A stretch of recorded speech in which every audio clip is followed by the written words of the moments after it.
27 years old, okay? How many 27-year-olds? Raise your hands, okay. New to the throne, had been on the throne 2 years, decided he was going to invade France. He called it reclaiming France. He wanted to grow the business, expand market share. When he got there, discovered he had to have more of a merger than an acquisition if he was really going to lead and make this work. So that's why we're here today, to see what these leadership lessons are from this young, amazing king who was one of England's most favorite and most popular kings ever. And the battle that you're going to be learning about today, the Battle of Agincourt, is one of history's most famous battles. In fact, it ranks up there with Waterloo, Normandy, Gettysburg. There's a book written by John Keegan called The Face of Battle. So even if some of the Shakespeare goes up here over your heads, you're going to be learning about a fabulous battle and true history, because Shakespeare was pretty good at following the script of what really happened at this battle. But before we go on for the afternoon and look at our programs and figure out what we're going to do, I just want to see a little show of hands of how many of you studied Shakespeare in high school. Just raise them. Okay, we're going to do a little baseline survey here. And how many of you studied it in college?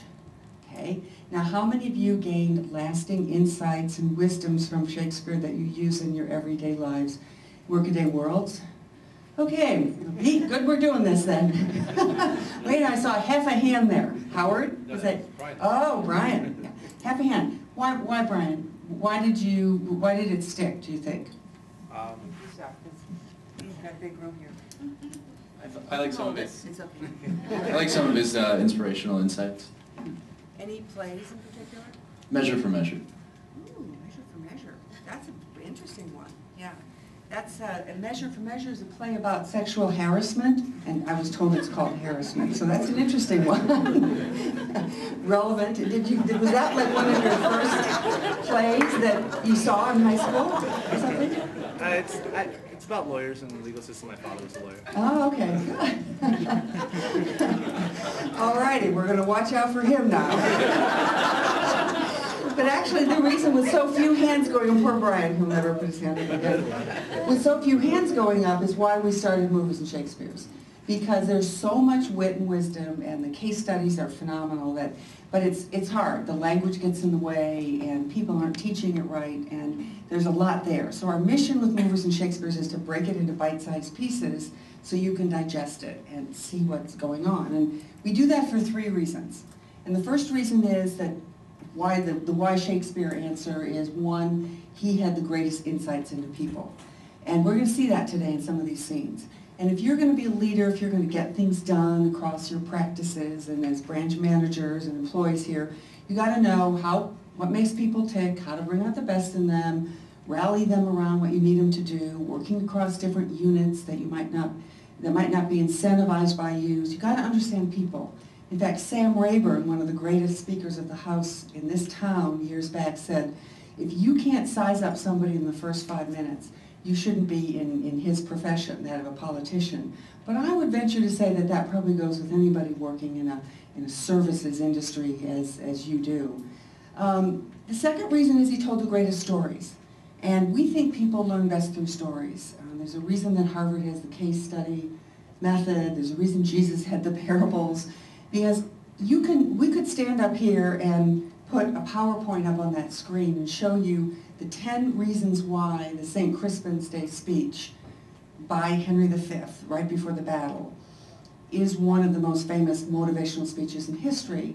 And you would walk out those doors and maybe remember 3 of them. But in the context of the story we're going to tell you today about Henry V, the young king, new to the throne, had to prove himself, then finds himself at the Battle of Agincourt, outnumbered by the French 5-1, some historians said 10-1, with his troops sick, the French fresh, on horseback, well-fed, as the French always are. He finds himself in this situation, and you know what? You're going to remember what he said and why he had to say it. So stories are good. And the third reason is it's just beautiful language. And you all dealing in marketing and sales, and what you do have to be concerned about language. And you know, if you've got to do something and motivate people or get something off the ground and get people charged up, you can't be behind a podium and winging it. You know, you've got to think about your language, think about the words. And Shakespeare has some of the most beautiful, even though, you know, I'm sure some of you were like me, you slept through King Lear your senior year, because it's hard. In fact, when Ken and I were first married, this was 35 years ago. It's probably older than all of you combined. This is the pre-Pleistocene period. When we were married, he had always been the nerd in high school that had loved Shakespeare. He was that was him. It's like I tell my daughters, you don't date them, but you marry them. Anyway, he had loved Shakespeare, and he had read it and loved it and gone to all the plays, but I had loved theater, and I had directed all my high school plays, directed our two daughters' high school and junior high plays as they went through, and I still do some amateur theater directing. So he's taking me to my first full-length Shakespeare play. So I think, yes, this marriage is going to work. He likes Shakespeare, I like theater. And I got out of the first play and I said, Ken, I am lucky if I understood, 20% of what I just saw.